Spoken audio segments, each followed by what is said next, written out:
ये है विविध भारती। उजाले उनकी यादों की।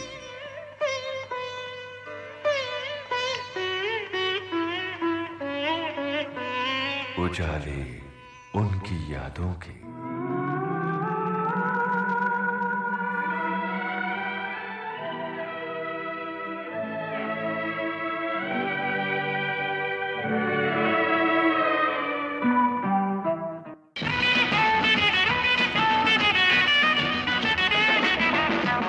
श्रोताओं नमस्कार। उजाले उनकी यादों के इस कार्यक्रम में आज श्रोताओं से मुखातिब हैं अपने जमाने की जानी मानी मशहूर अभिनेत्री आशा पारेख। आज आशा पारेख इस प्रोग्राम में अपनी यादों के उजाले बांटेंगी। इनसे बातचीत की है कमल शर्मा ने। आशा जी, इस कार्यक्रम में बहुत बहुत आपका स्वागत है। नमस्कार। विविध भारती के श्रोताओं को आशा पारेख का बहुत बहुत नमस्ते। अच्छा जी, इस उम्र में भी आप बहुत एक्टिव हैं, क्या राज है इसका? राज तो कुछ नहीं है, मेरे जो साथी आर्टिस्ट है वो भी आजकल काम करते हैं। अभी आप अमिताभ बच्चन जी को ही देख लिए कि इस उम्र में भी वो कितना कुछ काम करते हैं। तो काम तो करना ही चाहिए, काम करेंगे तो हमको प्रोत्साहन भी लोगों से मिलता है और मुझे लगता है हर इंसान को काम करना चाहिए। पर आप तो बहुत छोटी उम्र में सिनेमा में आ गई थी, बाल कलाकार के रूप में आपने शुरुआत की थी। जी बिल्कुल। पहली फिल्म बाप बेटी थी। अच्छा। मुझे याद है कि मैं डांस कर रही थी स्टेज पर, तो लेट बिमल रॉय जी ने मुझे देखा स्टेज पर डांस करते हुए और उन्होंने बुलाया मुझे और बोला कि काम करोगी पिक्चर में। मैं इतनी छोटी थी, मुझे कुछ समझ में भी नहीं आया, मैंने कहा हाँ कर दी। और इसी तरह मेरी पहली फिल्म बाप बेटी थी। उसके बाद में भी बाल कलाकार के रूप में सिलसिला चला उसमें? हाँ, आसमान में एक गाना था, उसमें एक छोटा सा शॉट था, ज्यादा काम नहीं था उसमें। उसके बाद धोबी डॉक्टर किया और फिर स्टडीज़ करनी थी, इसलिए फिर काम करना छोड़ दिया और स्टडीज़ पे ज़्यादा ध्यान दिया। आपके परिवार में फिल्म का कोई माहौल नहीं था? परिवार में कोई फिल्म का माहौल नहीं था, लेकिन मेरे दादाजी जो थे वो फिल्म फाइनेंस करते थे। उन्होंने नेक परवीन के लिए फाइनेंस किया था, जय गणेश के लिए फाइनेंस किया था। आपकी शास्त्रीय जो नृत्य है उसमें भी रुचि रही है? दरअसल बात ये हुई कि मैं जब बहुत छोटी थी तो मैं रिकॉर्ड पे डांस किया करती थी। तो प्रेमनाथ जी ने एक बार मुझे डांस करते हुए देखा, तो जब हमारे स्कूल का फंक्शन था तो हमारी माता जी गई उनके पास और उनसे कहा कि भाई आप हमारे फंक्शन में आइए। तो उन्होंने कहा अगर आशा डांस करेगी तो मैं ज़रूर आऊँगा। अब मेरे मम्मी ने कहा ये रिकॉर्ड पे डांस करती है, इसको कुछ आता नहीं है। तो कहा नहीं, ये अगर डांस करेगी तो मैं आऊँगा। तो उन्होंने देखा कि बहुत कम दिन थे तो लेट मोहनलाल पांडे के पास ले गई और कहा कि भैया इसको कुछ एक आइटम बना दीजिए, ये डांस कर ले स्टेज पे तो बहुत हो जाएगा। तो इस तरह से कथक मैंने पहले सीखना शुरू किया। उसके बाद भरतनाट्यम भी किया, कथकली भी किया, उड़ीसी भी सीखी थोड़ी बहुत सी। तो इस तरह से क्लासिकल डांस सीखती चली गई मैं, क्योंकि मैं डांसर थी और स्टेज पे थी तो एक स्टेज फ्राइट जो होती है वो निकल गई। तो इसलिए कैमरा के सामने खड़े होने में कोई दिक्कत नहीं हुई। जब मैं छोटी थी तब तो कुछ एहसास नहीं हुआ कि कैमरा के सामने डांस कर रहे हैं या बोल रहे हैं, उस वक्त तो कुछ एहसास नहीं हुआ। हाँ, लेकिन जब हीरोइन बनी और दिल दे के देखो में मैंने काम करना शुरू किया तब ज़रूर थोड़ी सी दिक्कत इसलिए आई क्योंकि गाना नहीं आता था, लिपसिंग करना नहीं आता था मुझे। तो वो फिर हमारे साथ शम्मी कपूर जी थे, वो उन्होंने मुझे सिखाया, तो उससे काफ़ी कुछ मुझे मदद मिली और अच्छा रहा। दिल दे के देखो में काम करने से पहले आपने कोशिश की थी गूंज उठी शहनाई फिल्म के लिए भी, लेकिन वो भूमिका आपको नहीं मिल पाई। हाँ, ये पुरानी बातें हैं। शायद उस वक्त तकदीर ने काम नहीं किया और गूंज उठी शहनाई में मैंने काम नहीं किया क्योंकि विजय भट्ट जी को लगा कि शायद मैं स्टार मटेरियल नहीं हूँ। तो उसके बाद इमीडिएटली एस मुखर्जी साहब ने मुझे बुलाया और दिल दे के देखो कि मैं हीरो। फिल्म दिल दे के देखो संगीतकार उषा खन्ना जी की भी पहली फिल्म थी और एक और संगीतकार राहुल देव बर्मन साहब जो उन दिनों स्ट्रगल कर रहे थे, चाह रहे थे कि कोई बड़ी फिल्म उनको मिले। हमने सुना है कि तीसरी मंजिल का संगीत वो देना चाहते थे लेकिन उन्हें मौका नहीं मिल रहा था और चूंकि शम्मी कपूर साहब शंकर जयकिशन को पसंद करते थे तो उन्हें इस फिल्म को हासिल करने में कुछ मुश्किलें पेश आईं। नहीं, ऐसी कोई बात नहीं थी, बिल्कुल ऐसी कोई बात नहीं थी। राहुल देव बर्मन जी ने शम्मी कपूर जी और मिस्टर नासिर हुसैन को दोनों को बिठा के उनके सारे गाने सुनाए और उस तरह से उन्हें मिल गया चांस। हीरो के रूप में जैसे राजेंद्र कुमार साहब को जुबली कुमार कहा जाता था, वैसे ही आपको जुबली गर्ल कहा जाने लगा। दिल दे के देखो के बाद जो आपकी दूसरी फिल्म आई कामयाब, वो कौन सी थी? दिल दे के देखो के बाद घूंघट आई थी। लागे ना मोरा जिया सजना नहीं आए हाय, लागे ना मोरा जिया सजना नहीं आए हाय, लागे ना मोरा जिया। घूंघट के बाद हम हिंदुस्तानी, घराना, इस तरह से पिक्चरें आती गई। आशा जी, आपने अपने समय के जितने भी स्थापित हीरो थे उनके साथ में काम तो किया ही, लेकिन दिलीप कुमार साहब के साथ में आपकी कोई फिल्म नहीं आई। नहीं, ये बड़ी अफसोस की बात है कि मुझे दिलीप कुमार साहब के साथ काम करने का मौका नहीं मिला, और ये एक अफसोस जिंदगी भर रहेगा।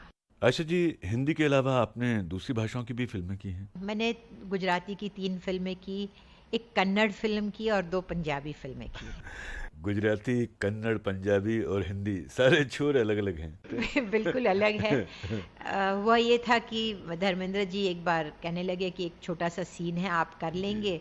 तो मैंने कहा कि नहीं, मुझे पंजाबी आती नहीं है, और क्या नहीं बोले, मैं टेप करके सब डायलॉग दे दूंगा, आप याद करके आ जाइएगा। तो मैंने अग्री कर लिया, मैंने कहा अच्छा ठीक है। तो वो सीन उन्होंने टेप करके दे दिया था, वो मैंने रट लिया जी। और फिर सेट पे चली गई। वो जब सीन हम कर रहे थे तो मुझे याद है कि वो सीन एक ही शॉट में शूट कर रहे थे। तो जब रिहर्सल की तो मैंने जब देखा कि जैसे ही सीन ख़त्म हुआ तो देखा कि सारे यूनिट वाले सब तीतर भीतर भाग गए थे और सब हंस रहे थे। तो मैंने कहा ये क्या हुआ? तो बोले आप बोल रहे हैं बहुत अच्छा लगा, क्योंकि बहुत ठेड़ पंजाबी बोलनी थी। बाद में वो शॉट एक शॉट में हो गया था। उस समय की बात और थी, आज वक्त बदल चुका है आशा जी, तकनीक बदल गई है। तो जब आप आउटडोर पे जाते थे या शूटिंग करते थे, कैसा माहौल था, किस तरह के अनुभव होते थे, उसके बारे में कुछ बताइए। आजकल तो सुविधाएं बहुत है। एक आर्टिस्ट जब आउटडोर शूटिंग करने जाते हैं तो एक वैनिटी वैन होती है। उस ज़माने में हमारे पास तो वैनिटी वैन भी नहीं हुआ करते थे। जब कपड़े बदलने होते थे तो पेड़ के पीछे 2-4 साड़ियाँ बांध के हमारे कपड़े बदल दिए जाते थे, और काफ़ी दिक्कत होती थी। बहुत ही स्ट्रॉन्ग रिफ्लेक्टर्स मारे जाते थे हमारे फेस पर। कई बार ऐसे हुआ है कि हम शूटिंग कर रहे थे, मुझे याद है आन मिलो सजना की शूटिंग कर रहे थे, तो इतने रिफ्लेक्टर्स हार्ड होते थे। कश्मीर में धूप बहुत तेज़ होती है जब होती है तब। तो मुझे याद है कि 3-4 दिन मेरी आंखें इतनी लाल हो गई थी कि मेरे से काम नहीं हुआ। एक दिन मुझे शूटिंग पे नहीं जा पाई मैं, क्योंकि इतनी मेरी आंखें लाल हो गई थी। उसके बाद फिर जब ठीक हो गई तो फिर से दोबारा शूटिंग की थी। तो ये सारी सुविधाएं हमको नहीं मिली थी जो इन लोगों को आज मिलती है।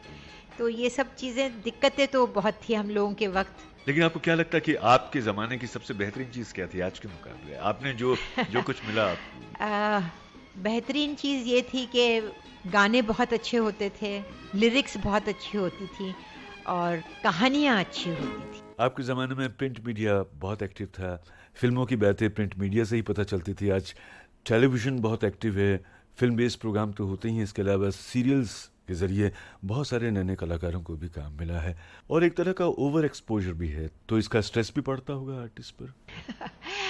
ये तो कहना मुश्किल है, लेकिन हाँ, स्ट्रेस बहुत होता होगा हमारे आर्टिस्टों को, क्योंकि उनको मीडिया को भी संभालना होता है, टेलीविज़न को भी संभालना होता है, और फिल्मों में काम भी करना होता है, और एड्स भी आजकल ये लोग करते हैं। तो ये लोगों की लाइफ बहुत ही स्ट्रेसफुल लगती है मुझे। ऐसे लगता है कि पता नहीं कैसे करते हैं। अगर हमें कहा जाए कि ये सब करना है तो शायद हम नहीं कर पाते। जब हम आज से 20, 30, 40 साल पहले की फिल्मों की बात करते हैं तो वो दौर ही अलग था। कहानी, उसका संगीत अलग हुआ करता था, कुछ सेट पैटर्न्स थे, कहानी एक लीक पर चला करती थी। आज बहुत सारी चीज़ें बदल गई हैं, लेकिन नहीं बदली तो एक ज़रूरत हीरो और हीरोइन की।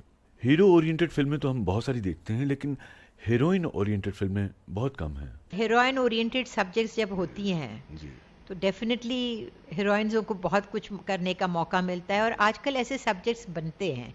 हमारे ज़माने में नहीं बनते थे, ज़्यादा हीरो ओरिएंटेड होते थे। आजकल कुछ कुछ फिल्में जो हैं जो बनती हैं, जैसे आप मधुर भंडारकर की पिक्चर ले लीजिए फैशन, तो कम्प्लीटली विमेन ओरिएंटेड फिल्म्स थी। जैसे उनकी पहली फिल्म जो टबू ने की थी, चांदनी बार, तो वो भी विमेन ओरिएंटेड फिल्म थी। आज की फिल्में आप देखती हैं? बिल्कुल देखती हूँ। क्या उसमें कौन सी चीज सबसे ज्यादा अपील करती है आप? टेक्निकली हम बहुत सुपीरियर हो गए हैं, हम कोई भी हॉलीवुड पिक्चर के साथ मुकाबला कर सकते हैं, तो हम डेफिनेटली आगे बढ़े हैं। और अब प्रोग्राम को आगे बढ़ाते हैं इस गीत से। एक फिल्म में आपने बहुत ही यादगार अभिनय किया है और वो फिल्म है मैं तुलसी तेरे आंगन की। इस फिल्म के बारे में बताइए। बहुत ही अच्छा रोल था और मुझे नूतन जी के साथ काम करने का मौका मिला और मुझे उस पिक्चर के डायलॉग्स बहुत पसंद आए थे। बहुत ही उम्दा डायलॉग्स थे। ऐसे डायलॉग्स मुझे लगता है बहुत कम फिल्मों में मैंने सुने हैं। और बोलते हुए भी आपको लगता कि आप वो दिल से अपने आप आवाज आने लगे? हाँ, बहुत पोएटिक थे, इतने सुंदर लिखे हुए थे, ऐसे लग रहा था कि एक कुछ कविता के रूप में हम लोग बोल रहे हैं। इस फिल्म में विजय आनंद साहब ने आपके साथ में अभिनेता के रूप में काम किया था, लेकिन उनकी पहचान एक बहुत अच्छे निर्देशक के रूप में है। उनके बारे में कुछ बताइए। विजय आनंद जी के लिए जितने शब्द यूज करूं वो कम होंगे, क्योंकि उनके जैसे डायरेक्टर बहुत कम थे। टेक्निकली जानते थे अपना काम और मुझे याद है कि जैसे तीसरी मंजिल में कुछ कुछ शॉट्स जो उन्होंने लिए, वो मुझे ऐसे होता था कि ये कैसे करेंगे। पूरे पूरे गाने के अंतरा मुखड़ा म्यूजिक एक ही शॉट में लेते थे और क्या कैमरा घुमाते थे, वाह, बहुत मजा आता था। वापस हम मैं तुलसी तेरे आंगन की इस फिल्म की तरफ लौटते हैं। महिला प्रधान विषय था और एक भूमिका आपकी थी चुनौतीपूर्ण और दूसरी नूतन जी की। नूतन जी के साथ काम करते हुए उन्हें आपने एक को स्टार के रूप में, एक अभिनेत्री के रूप में, इंसान के रूप में कैसे पाया? बहुत ही सुंदर कलाकार थे और मेरा सौभाग्य था कि मुझे मौका मिला उनके साथ काम करने का।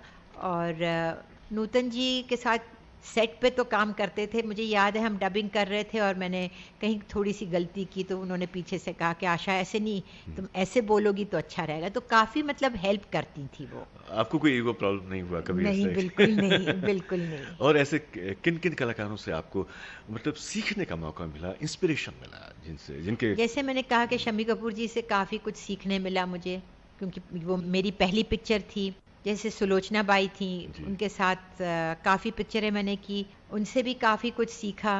और बीना राय जी के साथ काम किया घूंघट में, तो उनके साथ भी काम करने का बहुत मज़ा आया, क्योंकि वो भी एक मंझी हुई आर्टिस्ट थी, मुझसे बहुत सीनियर थी, तो उनके साथ काम करने का भी मज़ा आया।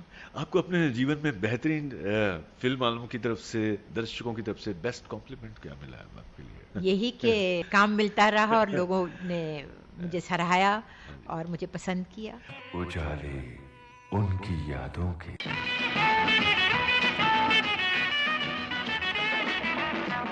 श्रोताओं नमस्कार। उजाले उनकी यादों के इस कार्यक्रम में आज श्रोताओं से मुखातिब हैं अपने जमाने की जानी मानी मशहूर अभिनेत्री आशा पारेख। आज से आशा पारेख इस प्रोग्राम में अपनी यादों के उजाले बांटेंगी। इनसे बातचीत की है कमल शर्मा ने। अभिनय की अपनी लंबी यात्रा में आपने बहुत सारी हिट फिल्में दी हैं। कौन सी फिल्म आपको बहुत ज्यादा अपने दिल के करीब लगती है? सभी फिल्में। अगर मुझे नहीं पसंद होता तो मैं काम ही नहीं करती उस पिक्चर में। किस में आपको बहुत ज्यादा चैलेंजिंग लगा? चिराग में मुझे काफ़ी चैलेंजिंग लगा, क्योंकि मैं एक ब्लाइंड गर्ल का रोल कर रही थी। तो उस वक्त क्रिटिक्स यही सोचते थे कि मैं एक ग्लैमर गर्ल हूँ, और चैलेंज इसलिए हुआ क्योंकि एक्टिंग करने का बहुत स्कोप था।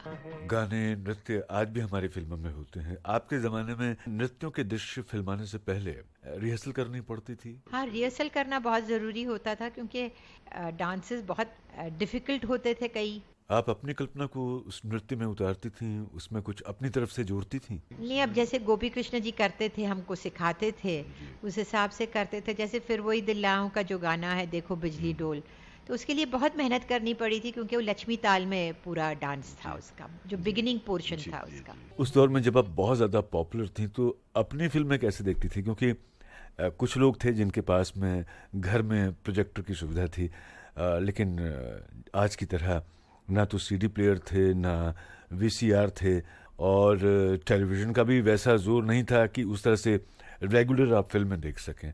तो अपनी फिल्में देखने के लिए बड़ी सावधानी से जाना पड़ता होगा आपको? ऐसे होता था कि बुर्का पहन के जाना पड़ता था, लेकिन वैसे कोई दिक्कत नहीं होती थी। तो कभी ऑडियंस के साथ में आप बैठी हैं सिनेमा हॉल में, आप भी मौजूद हैं, बुर्का पहन के फिल्म देख रही हैं और साथ साथ उनका रिस्पांस भी आपको हर रिस्पांस तो मिलता ही है जब हाँ। आप बैठे हैं और आप देख रहे हैं लोग कैसे सुबक आपको रही हैं औरतें। जी, जी। कोई ऐसी फिल्म याद है आपको? मेरी गुजराती फिल्म अखंड सौभाग्यवती का प्रीमियर था और मुझे याद है कि हमारे गुजरात के चीफ सेक्रेटरी की पूरी फैमिली मेरे पीछे बैठी थी और वो बहुत रो रही थी। मैंने कहा ये इन लोगों ने को पिक्चर पसंद आई होगी इसीलिए इतना कुछ उसका मतलब इफेक्ट हो रहा है पिक्चर का। आपने विजय आनंद साहब के बारे में हमें बताया था, एक और डायरेक्टर भी हैं, अभिनेता भी हैं, निर्माता भी हैं, मनोज कुमार साहब, जिनके साथ में आपने बहुत सारी फिल्में की हैं, उनके बारे में हमें बताइए। मनोज कुमार जी एक बहुत ही उम्दा डायरेक्टर लेखक रहे हैं और उनके साथ काम करने का भी बहुत मज़ा आया क्योंकि उनकी पहली डायरेक्टोरियल फिल्म मुझे लगता है शायद दूसरी होनी चाहिए, उपकार जो उन्होंने बनाई जिसमें मैंने काम किया। तो उनका जो मतलब देखने का जो नज़रिया था, शॉर्ट्स देखकर मतलब विजुलाइज करके करते थे, वो बहुत ही उम्दा था और बहुत ही अच्छा था। हर खुशी हो वहाँ। कारमा का हम जिक्र करना चाहेंगे, बहुत कामयाब फिल्म रही, उसका भी संगीत बहुत पॉपुलर है। उस फिल्म के बारे में बताइए, कैसे मिली वो फिल्म आपको? ये पिक्चर मेरी एक बहुत ही चहीती पिक्चर है, मुझे बहुत जी, पसंद है जी, ये जी, पिक्चर जी। और काम करना उसमें भी बहुत मज़ा आया और उसमें एक गाना था दैया रे दैया, वो बहुत ही मज़ा आया उसको जब जी। पिक्चराइज किया तो वाकई अच्छा लगा। धर्मेंद्र जी का हम जिक्र करेंगे, उनके साथ में भी आपकी बड़ी फिल्में आई हैं। आए दिन बाहर के मेरी पहली पिक्चर थी धर्मेंद्र जी के साथ और बहुत ही डाउन टू अर्थ इंसान है। पहली बार जब हमने काम शुरू किया था तो मैं थोड़ी सी अनकंफर्टेबल ज़रूर थी, लेकिन जब वो सेट पे आए और उनके साथ काम करना शुरू किया तो बहुत ही अच्छा लगा। हिंदी सिनेमा के पहले सुपरस्टार राजेश खन्ना साहब के साथ में भी काम किया आपने, उनके बारे में बताइए। राजेश खन्ना जी का जो फ़ैन फॉलोइंग जो हुई जी, है उनकी, जी। देवानंद साहब के बाद मुझे लगता है उनकी जो फ़ैन फॉलोइंग थी, ऐसी फ़ैन फॉलोइंग मैंने कभी देखी नहीं है। क्योंकि लड़कियां उन पे ऐसे मरती थी कि बस देखते ही रह जाते थे हम। आपने कोई, आपको याद है कोई घटना ऐसी कोई याद आती है? नहीं, हम लोग नैनीताल में शूटिंग कर रहे थे कटी पतंग की और वहाँ जो लड़कियां उनको देखकर बेहोश हो रही थी और पता नहीं क्या क्या कर रहे थे, तो एक अलग से बात हो गई थी। ऐसी फिर एक दूसरे और मेगा स्टार की एंट्री होती है जंजीर के बाद में, वो भी इंडियन सिनेमा की धारा मोड़ के रख देते हैं, अमिताभ बच्चन। एक ही फिल्म उनके साथ की, जी। कालिया फिल्म की, और इतने डिसिप्लिन्ड इंसान, इतने मतलब करेक्ट चीज़ करनी है जो उन्हें वो करते हैं और उनके साथ काम करने का बहुत मज़ा आया। मतलब टाइम पे आना, टाइम पे काम करना एक बहुत बड़ी बात है। सिनेमा में लंबे अरसे तक आपने काम किया, फिर सिनेमा की वो संस्था जो हमारी फिल्मों को सर्टिफिकेट देती है कि कौन कौन सी कैटेगरीज होंगी, उसकी मुखिया के रूप में भी आपने काम किया। क्या आपको लगता है कि आज जो है उसके जो मानदंड हैं थोड़े से बदलने चाहिए? हम काफ़ी लिबरल हो गए हैं, ऐसी तो कोई बात नहीं है, लेकिन एक ही चीज़ है कि जब मैं सेंसर बोर्ड पे थी और आज भी मैं यही कहूँगी कि सेंसर बोर्ड किस लिए होना चाहिए, कहाँ सेंसरशिप शुरू होनी चाहिए। मेरे हिसाब से बच्चों को क्या देखना चाहिए, क्या नहीं देखना चाहिए, ये माँ बाप को तय करना चाहिए। क्या आप अपने बच्चों के लिए ये योगदान नहीं दे सकते कि वो पिक्चर हम नहीं देखेंगे? इस सर्टिफिकेट की पिक्चर क्यों देखनी चाहिए आप लोगों को? तो सेंसर बोर्ड के लिए आप जो भी कहेंगे, मैं ये कहूँगी कि censorship starts with the mother and father. अगर माँ बाप सेंसरशिप करते हैं तो करेक्ट है।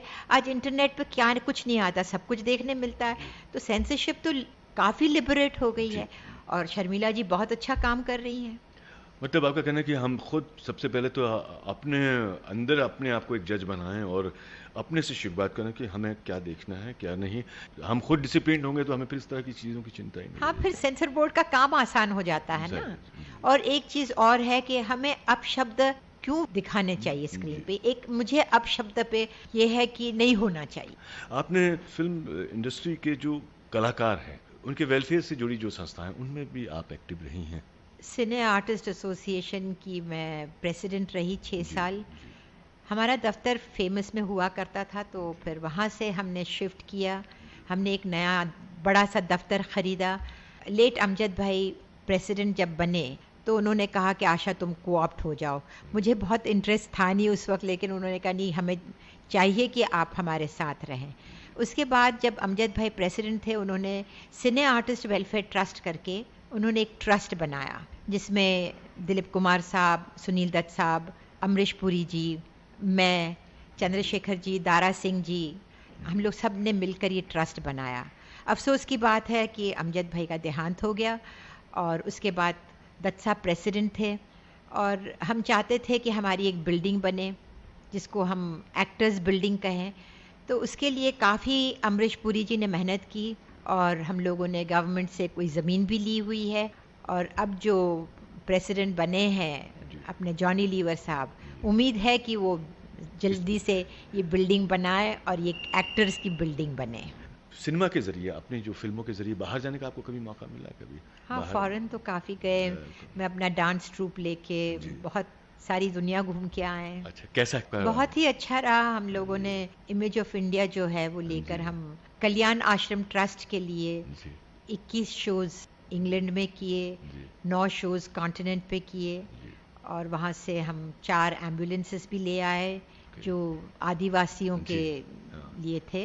और अमेरिका गए, हमने वहाँ भी परफॉर्म किया और बहुत अच्छा रहा। आशा जी, तो एक तरफ ये जो एक्टिंग है और दूसरी तरफ एक बहुत ही अलग रूप है आपका जो लोगों के लिए दर्द बांटने वाला है, उनकी चिंताओं में शामिल होने वाला है। वो लोग खासतौर से बहुत ही कामयाब लोगों की नज़र जिनकी तरफ जाती भी नहीं है, और आप लगातार उनके लिए काम कर रही है। इसके लिए किस बात ने आपको बहुत ज़्यादा इंस्पायर किया? मुझे लगता है ये हमारे दादाजी के आशीर्वाद है, क्योंकि दादाजी भी काफ़ी कुछ करते रहते थे। गांव में हमारा मंदिर है, हमारा अस्पताल है, और मेरी माताजी जो थी वो एक सोशल वर्कर थी। 1942 की मूवमेंट में she was a freedom fighter, और ये है कि जब 1942 की मूवमेंट चल रही थी तो वो मोर्चा लेके निकली थी, और वो तो अच्छा हुआ कि हमारे चाचा जी ने उन्हें देखा और उन्होंने कहा कि तुम, आपको ससुर जी बुला रहे हैं। तो वहाँ से निकल आना पड़ा उनका, और मेरा जन्म उसके बाद हुआ, नहीं तो शायद मेरा जन्म जेल में होता। उसके बाद वो सोशल वर्क करती रही और हॉस्पिटल से जुड़ी हुई थी, जो एक 10 बेडेड हॉस्पिटल था उस वक्त। तो ये मुंबई में भी आपने जो एक हॉस्पिटल की शुरुआत की, मैं उसी की बात कर रही हूँ। अच्छा। और अब जाके वो 110 बेडेड हॉस्पिटल है, और उसको BCJ हॉस्पिटल कहते हैं, लेकिन लोग उसे आशा पारेख हॉस्पिटल कहते हैं। तो अभी भी आप उस हॉस्पिटल की गतिविधियों से जुड़ी हैं? वहाँ बिल्कुल मैं हॉस्पिटल की ट्रस्टी हूँ, और अभी भी हम काम करते हैं अस्पताल के लिए। अस्पताल को आगे बढ़ाना चाहते हैं, तो हमारे अस्पताल के पास एक नया प्लॉट है, उसको हम हॉस्पिटल एक्सपैंड करना चाहते हैं। कोई ऐसा केस आया जिसमें कोई आदमी बहुत गरीब है, उसके पास पैसे नहीं है इलाज करवाने के लिए, ऐसे किसी व्यक्ति की कभी कोई मदद आपके हॉस्पिटल ने की? ऐसे बहुत सारे करते ही रहते हैं, क्योंकि ये अस्पताल जो है ये गरीबों के लिए भी है, अमीरों के लिए भी है, और जो गरीब पेशेंट है उसको काफ़ी कुछ हम मदद करते हैं, क्योंकि डोनेशंस आते हैं तो वो नेचुरली हमें फ्री करना पड़ता है। और आपकी एकेडमी भी अभी एक्टिव है जो डांस की? नहीं, डांस एकेडमी मैं नहीं चला रही हूँ, क्योंकि 1990 में मेरी मदर बहुत बीमार हो गई और वो गुजर गई, तो उसके बाद सब छूट गया मेरा। परिवार में सबसे किसके करीब थी आप? माँ के? माँ, पिताजी, इकलौती बेटी थी तो टॉम बॉय थी। हाँ, शैतानियाँ तो करती थी मैं, क्योंकि स्कूल में फ्लोरा फाउंटेन जाती थी पढ़ने के लिए। JB पेटेट हाई स्कूल में मैंने पढ़ाई की है, तो सांता क्रूज से फ्लोरा फाउंटेन रोज सुबह जाना आना होता था। कैसे जाती थी आप? पहले तो मैं बस से जाती थी, फिर हमारे फ्रेंड्स जो थे वो ट्रेन में जाने लगे, तो उन्होंने कहा भाई हम बस में नहीं आएंगे, तो मैंने कहा मैं अकेली क्यों बस में जाऊं, तो चलो मैं तुम्हारे साथ ट्रेन में जाऊंगी। तो ट्रेन में चली जाती थी मैं। ऐसी कौन सी इच्छा है जिसके पूरा ना हो पाने का आपको मलाल है? वो तो सभी चीज़ों में ऐसे लगता है कि काश मैंने ये किया होता, काश मैंने वो किया होता। जैसे मैं डॉक्टर बनना चाहती थी, डॉक्टर नहीं बन पाई। मेरा डांस छूट गया क्योंकि मुझे थोड़ी सी बैक प्रॉब्लम हो गई। तो लोगों को जब डांस करते देखती हूँ तो मेरा मन करता है काश मैं डांस कर सकती, लेकिन कर नहीं पाती। किस फिल्म में अपना किया गया नृत्य आपको सबसे ज्यादा पसंद आया और चुनौतीपूर्ण भी लगा?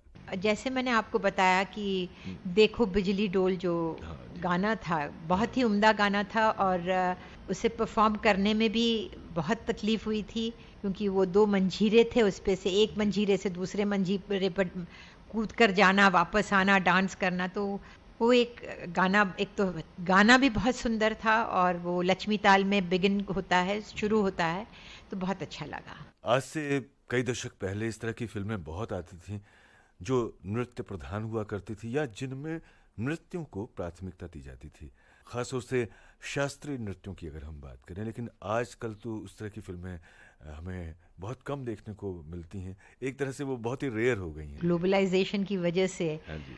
हम लोग बहुत वेस्टर्नाइज्ड हो गए हैं, हमारे कपड़े, हमारे डांस, हमारा म्यूजिक अलग हो गया है। आप मिस करती हैं उनको फिल्मों में? हाँ, मिस ज़रूर करती हूँ, क्योंकि जो लिरिक्स पहले की होती थी, ये नहीं कि नहीं है, आजकल भी जावेद साहब जैसे लिखते हैं, अभी प्रसून जोशी जी जो लिखते हैं तो बहुत उम्दा लिखते हैं, लेकिन जो वो बात थी, आज हम लता जी की कैसेट देख रहे थे और उसमें मजरू साहब ने एक शेर कहा, और इतना उम्दा शेर था कि बस सुनकर वाह वाह हो गया। भारतीय फिल्म संगीत की 2 बड़ी हस्ती लता जी ने और आशा जी ने आपके लिए कई फिल्मों में पार्श्व गायन किया है।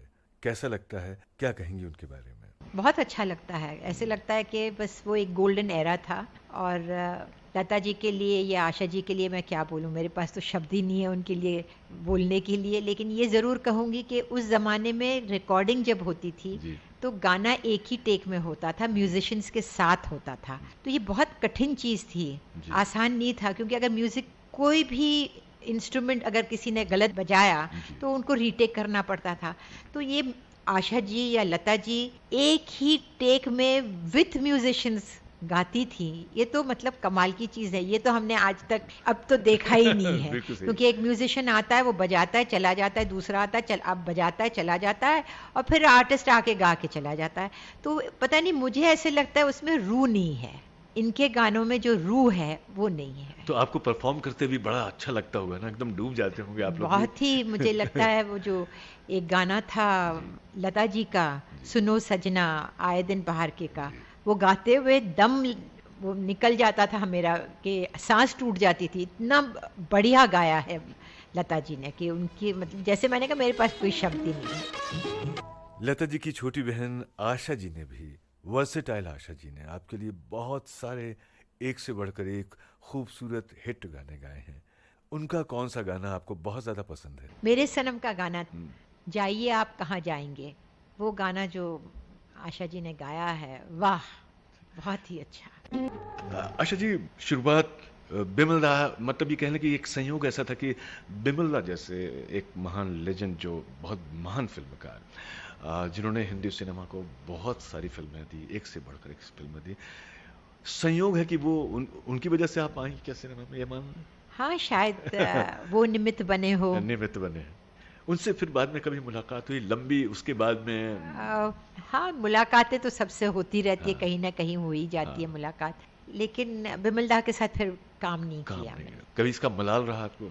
अफसोस तो बहुत चीज़ों का रहता है लेकिन हाँ, ज़रूर अफसोस रहा कि बिमलदा के साथ बाद में काम नहीं किया। और गुरदत्त जी के साथ में, गुरदत्त जी के साथ मैंने भरोसा फिल्म की। हाँ, ये ज़रूर अफसोस रहा कि उनकी कंपनी की फिल्म में मैं काम नहीं कर पाई। उन्होंने मुझे एक फ़िल्म ऑफ़र की थी, लेकिन कुछ कारणवश नहीं कर पाई मैं वो पिक्चर। लेकिन गुरदत्त जी के साथ भरोसा में मैंने काम किया, और हमारे डायरेक्टर बीमार हो गए थे तो एक सीन उन्होंने डायरेक्ट किया था, तो मौका भी मिल गया मुझे कि एज ए डायरेक्टर उनके साथ काम कर। बहुत ही अच्छे इंसान थे। पहले तो मतलब मैं डरी हुई थी कि मैं गुरदत्त जी के साथ काम कर रही हूँ और उसके बाद जब उनके साथ बातचीत करना शुरू किया तो ऐसे लगता था, उनका नेचर ऐसे था एक छोटे बच्चे की तरह। तो कई बार कुछ झगड़ा होता था। हम लोग त्रिवेंद्रम में शूटिंग कर रहे थे, तो वहाँ से हमको कोयलॉन से किसी ने काजू के डब्बे दिए थे, तो वो काजू के डब्बे लेकर मैं खड़ी थी, तो मैंने रखा हुआ था, आए मैं ले जाऊंगा, उठा के ले गए। मैं कहा ऐसे कैसे ले जाएंगे, आपको दिया हुआ है, आप मेरा दे दीजिए। तो वो झगड़ते रहे एयरपोर्ट पे, ऐसे लग रहा है एक छोटा बच्चा हम झगड़ा कर रहा है। तो ये उनकी मतलब खासियत थी कि एक बहुत ही उम्दा इंसान थे वो। लेकिन इस पूरे करियर में आपको सबसे ज़्यादा जिसके साथ में आपको लगता था कि आपकी केमिस्ट्री बहुत अच्छी रही है और इंटरेक्शन जिनके साथ में आपको बहुत एट ईज आपने हमेशा महसूस किया, ऐसे कौन से कलाकार थे? वैसे तो सबके साथ काम करने का बहुत मज़ा आया, लेकिन शम्मी कपूर जी के साथ काम करने का बेहद मज़ा आया, क्योंकि सबसे पहली फिल्म मैंने उनके साथ। कोई यादगार सीन, कोई यादगार घटना? एक तो मुझे गाना आता नहीं था, तो मैं बहुत ही बेसुरा गाती थी, तो वो हर वक्त शॉट के बाद बोले गाना मत, तुम गाना गाती हो, मुझे हंसी आती है, तुम इतना बेसुरा गाती हो। तो इस तरह से मजाक चलता रहता था हम लोगों का। निर्देशन की तरफ फिर आप कैसे मुड़ी? मैं शूटिंग कर रही थी उस्ताद पिक्चर की, और मेरे भाई साहब परेश दरू जो एक आर्ट डायरेक्टर है, उन्होंने आके कहा क्या तुम यहाँ बैठी हुई कुछ कर नहीं रही हो, तुम टेलीविज़न में कुछ करो।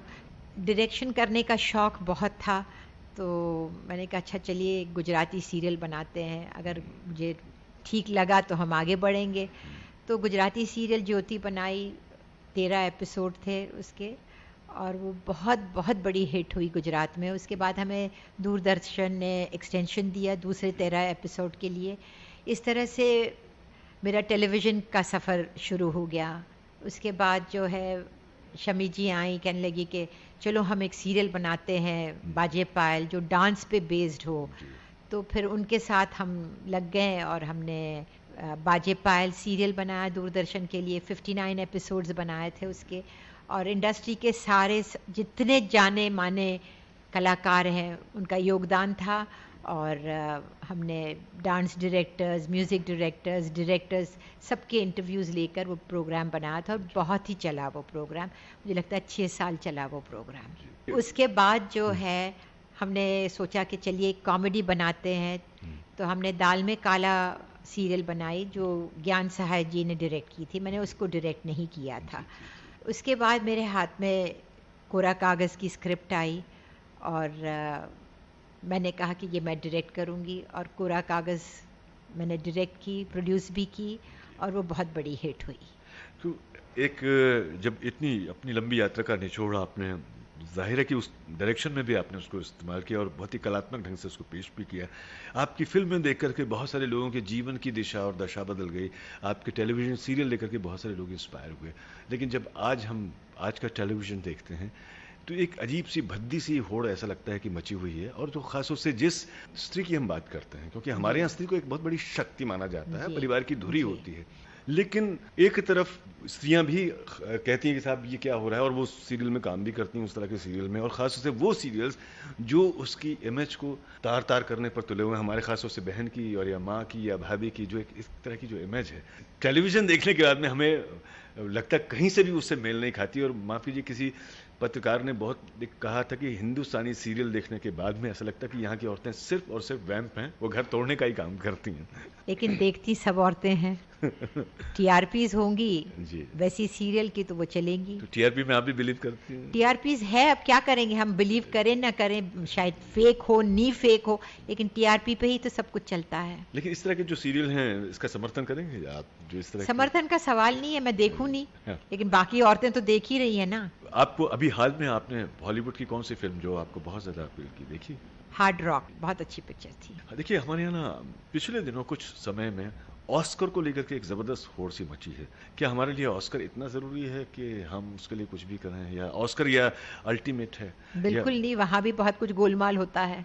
तो ऑस्कर के लिए कोई ये नहीं है कि ऑस्कर मिलना बहुत बड़ी बात है, मेरे हिसाब से तो नहीं। ठीक है, हमें एंट्री भेजनी है, हम भेजते हैं जी, लेकिन आपने कहीं और, ये तो हम उसके सिनेमा की बात करें, इसके अलावा भी हमारे आसपास के पड़ोसी देशों में, अफगानिस्तान में, ईरान में और दूसरी फिल्मों सिनेमा बहुत अच्छा बन रहा है। आपको और कहीं का सिनेमा जिसके साथ में, वहाँ के कलाकारों के साथ में या उस तरह के समारोह में जाने का मौका मिला जिसने आपको बहुत प्रभावित? ईरान की फिल्में, इराक की फिल्में बहुत ही अच्छी बनती हैं। मैंने कुछ फिल्में उनकी देखी है, बहुत सुंदर होती हैं। ठीक है आशा जी, आपके पास समय नहीं, आपको जल्दी है, लेकिन मैं आखिरी में एक सवाल करना जरूर चाहूँगा।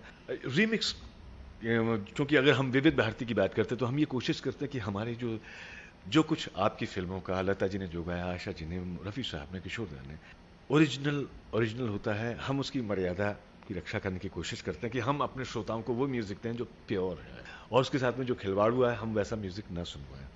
लेकिन आज रीमिक्स चल रहा है, बिजनेस के नाम पर कुछ भी हो रहा है। आप रीमिक्स का कितना समर्थन करते हैं? क्या लगता है कि आपको ये म्यूजिक को विकृत कर रहा है या म्यूजिक को और अच्छा बढ़ा रहा है आगे? नहीं, वैसे तो नहीं, मतलब अब रीमिक्स ये है कि वो सारा कुछ फास्ट बीट पे चला जाता है, वो बीट्स जो है वो बिल्कुल ही इलेक्ट्रॉनिक होता है, तो अब क्या कहें, उसकी जो मिठास है वो तो चली ही जाती है। मुझे लगता है आप भी एग्री करेंगे इस बारे में। इसलिए तो हम कह रहे हैं कि जो अच्छा म्यूजिक है वो तो कालजयी होता है, और आपका जो संगीत है, आपकी फिल्मों का संगीत, जब मैं नाम देखता हूँ तो एक से बढ़कर एक मुझे लगता है कि मैं कौन सी फिल्म छोड़ूं। मैं बहुत सारी फिल्मों पे बात करना चाह रहा था जी। आपसे, और आपकी हर फिल्म का संगीत, खासतौर से गाने उनके आज भी बहुत प्यार से सुने जाते हैं, और हमारे, मैं समझता हूँ कि वो गोल्ड कलेक्शन जिसकी हम बात करते हैं उसमें आपकी फिल्मों का म्यूजिक शामिल होता है, और जाहिर है कि उसका क्रेडिट उन संगीतकारों को भी जाता है, उन गीतकारों को जाता है, बिल्कुल। जिन्होंने उन्हें बिल्कुल। रचा। आखिर में इस प्रोग्राम में कौन सा गाना आप डेडिकेट करेंगे हमारे सुनने वालों को? वैसे तो एक आशा जी, आपने विविध भारती के सुनने वालों के लिए समय दिया, विविध भारती के लिए समय दिया। मैं अपनी ओर से, अपने तमाम सुनने वालों की ओर से, विविध भारती की ओर से तहे दिल से आपका शुक्रिया अदा करता हूँ। नमस्कार। शुक्रिया, नमस्ते।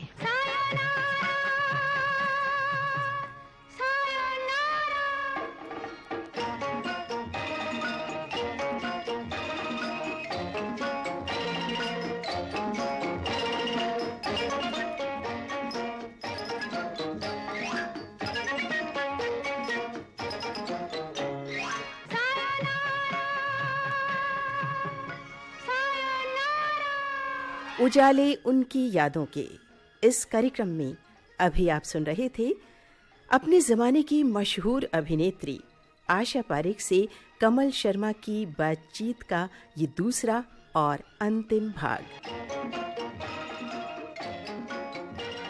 कार्यक्रम में तकनीकी सहयोग दिया विनय तड़वड़कर और जेटी महाजन ने। विविध भारती की ओर से इस कार्यक्रम को आपके लिए प्रस्तुत किया कल्पना शेट्टी ने।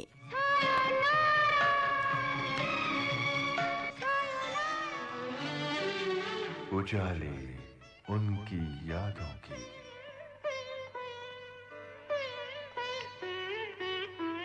आज पिटारा लाया था उजाले उनकी यादों की।